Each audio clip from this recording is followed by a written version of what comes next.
At ito nga mga kalapatids, yung ating mga panglipad sa norte ngayon. Yung mga nakapulang singsing. Blue check, white grizzle. Meron din tayo isang blue bar. At yung isa pa nasa likod.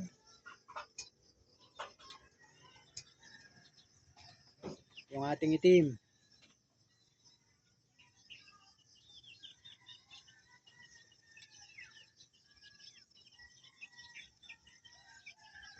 Yan ang mga panglipad natin sa norte. Meron tayong 6. Isa, dalawa, tatlo,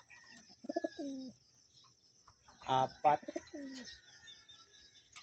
5. At yung isang brown natin, hindi pa natin sinasama sa ronda. Siguro sa linggo, isasama ko na yan sa ronda. At meron tayong mga pangreserba. Meron ditong 3. Isa, dalawa, yung grizzle na itim ang ring.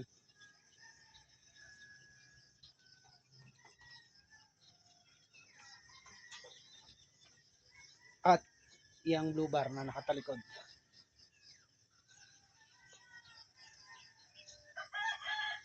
Ito namang grizzle na ito, yung ating flyer breeder.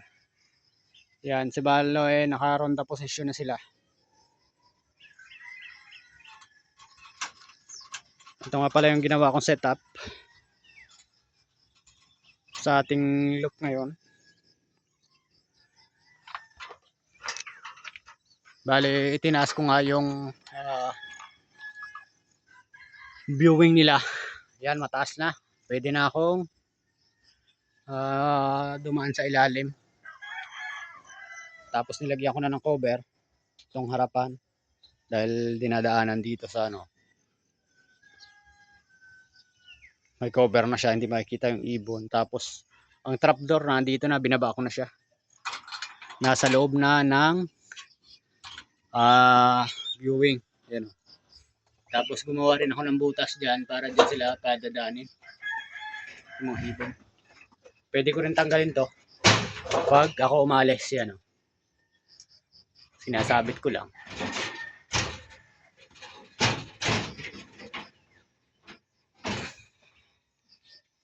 Naka-ronda posisyon na sila. At ang release door niya ay ito na rin sa harapan. Tinaas ko nga lang yung viewing. Ito na rin sa harapan at dito na rin sila papasok. Palabasin na natin.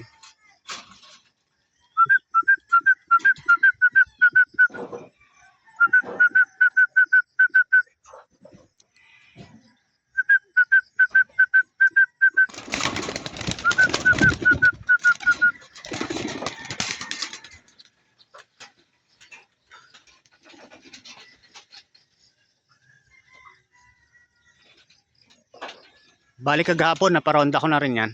Umuwi ako. At nung pagkatapos ko maitaas itong loop, itong viewing, ay pinalabas ko na rin sila nung hapon. At tinuruan ko nga dito sa bagong pasukan nila. Hindi na kasi sa taas yung trapdoor. Nandito na sa loob ng viewing. So bali mayroon lang akong kahoy dito, tungtungan nila. Pag papasok na. Medyo na i-ano ko na rin sila kahapon. Nasubukan ko na rin. Medyo mahirap lang magturo sa una. Yan. Bali ito na yung landing board nila. Pasok sa viewing at pasok sa trapping door. Yan. Yung landing board nila. Ito na lang. Hindi na sila sa taas papasok. Bali, hayaan lang natin magronda. At silipin lang natin yung iba ko pang stock dito.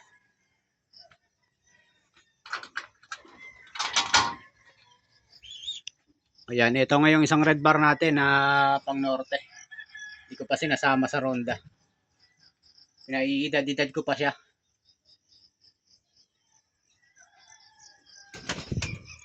Red bar. Anak yan ni Wasak. Yung puting ibon na pumunta dito na may tama na naparecover natin. At mayroon niyang kapatid, ito. Para sila of color. Anak ni Wasak. Ito nga yung Black Tiger Grizzle. Ayun o, kumukulay na. Lumalamang ng puti. At itong anak ni Bulak. Ayun o.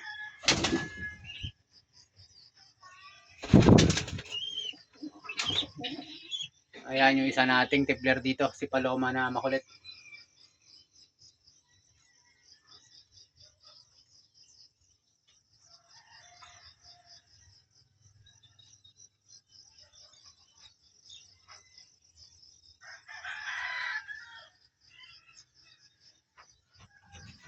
At pero tayo red bar sa taas. Bali yung red bar na yan ay kapalit nga nung binigay natin sa pinagkunan natin ng pinakamatandang breeder. Kapatid nito yung white grizzle din. Binigay ko sa kanya at binigyan din ako ng red. Yan yung mga nasa loob ng loop natin. At marunong na rin sila lumabas dito sa punta sa viewing area nila. Yan yung mga ibon na natitira dito. Pag may pagkakataon sa mga sunod na araw ay papawalan ko na rin yan. Para mababantayan ko sila ng ito paano. Mahirap kasi pag pumitik yung mga unang pawala. Waiting na lang tayo doon sa mga pinaronda natin.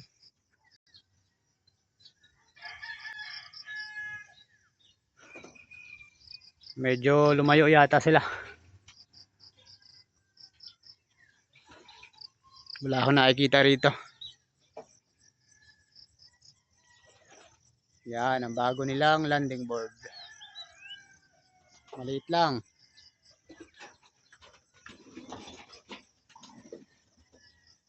Pagpasok, tungtong sa landing board, pasok sa viewing, diretso sa trapping door. Yan, ganun yung gagawin natin. Pero yung ganitong setup, medyo mahirap lang sanayin ng ibon. Pero matatalino naman ang mga kalapate. Madali lang matututunan itong ganitong setup.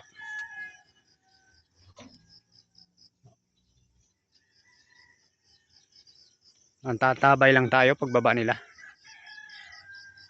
Yan, maganda naman yung panahon. Bagaman kahapon ay maulan. Nilagyan ko rin ng harang doon sa taas. Dahil panahon ng tagulan ngayon, maghahabagat para hindi bugbog ang ibon sa hangin at ulan. Yan o, yung blue. Sa parting mataas.